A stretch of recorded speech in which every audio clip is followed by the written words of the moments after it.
Hello, I'm Laura. Today, we're going to talk about why good people suffer in relationships.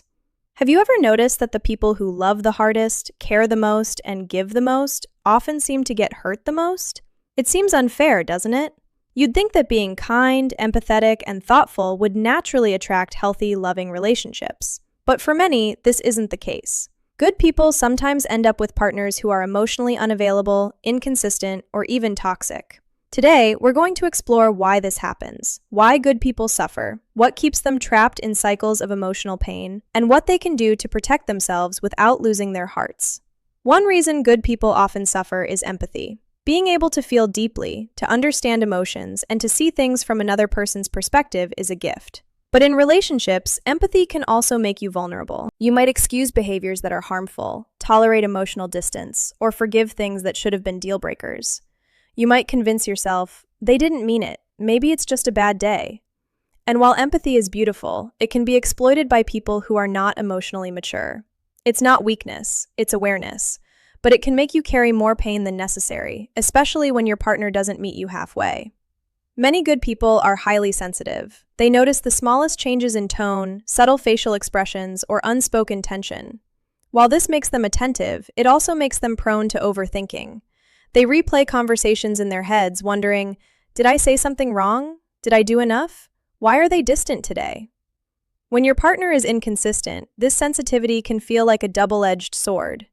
You start to internalize their behavior as a reflection of your worth. You start to feel anxious, stressed, and responsible for things that aren't your fault. Good people often give their hearts fully from the start. They invest time, energy, and emotion without hesitation. But not everyone is ready to receive that kind of love. Some people, especially those who are emotionally unavailable, may feel overwhelmed or pressured. Instead of appreciating your care, they might withdraw, test boundaries, or even take advantage of your generosity.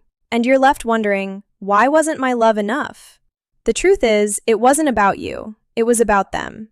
Good people often want to avoid conflict. They care about harmony, value their partner's feelings, and put others first. But avoiding conflict at all costs has consequences. It leads to suppressed feelings, unmet needs, and slow resentment. A partner may unconsciously push boundaries, knowing the good person will rarely say no. This creates an imbalance in the relationship. Over time, the good person suffers quietly, often blaming themselves for things that aren't their responsibility. Sometimes, the reason good people suffer isn't about who they date. It's about patterns formed long ago. If you grew up in an environment where love was conditional, inconsistent, or absent, your brain may equate love with struggle. You may unconsciously seek relationships that recreate those early dynamics, thinking that the pain is normal or that the reward is worth the effort. This is why kind, loving, and emotionally intelligent people sometimes end up with partners who are distant, neglectful, or toxic. The pattern isn't about your value, it's about familiarity. Good people often feel responsible for others' emotions. They take blame when things go wrong. They try to fix problems, even when they aren't theirs to fix. In relationships, this can be exhausting. They carry the weight of their partner's moods, anxieties, or insecurities. Meanwhile, their own needs are left unmet. This dynamic reinforces suffering. The good person ends up feeling drained, unappreciated, and alone, even though they give more than most could imagine. Another reason good people suffer is that they see the best in everyone. They believe in second chances. They believe people can change. They cling to hope, to the idea that someone's potential outweighs their mistakes. But hope can also be dangerous. It blinds you to red flags, ignores consistent patterns of neglect, and keeps you trapped in cycles of disappointment. Being able to see the good is a strength. The challenge is learning to see when that good is real, and when it's only a possibility that never materializes. Society often unintentionally reinforces this suffering. We're taught that being kind and loving is always rewarded. We're told that putting others first is virtuous. We're told that strong emotions are proof of love. But in reality, life doesn't always match these expectations. Good people may feel guilt for ending a relationship. They may feel shame for setting boundaries. They may feel pressure to keep trying even when it hurts.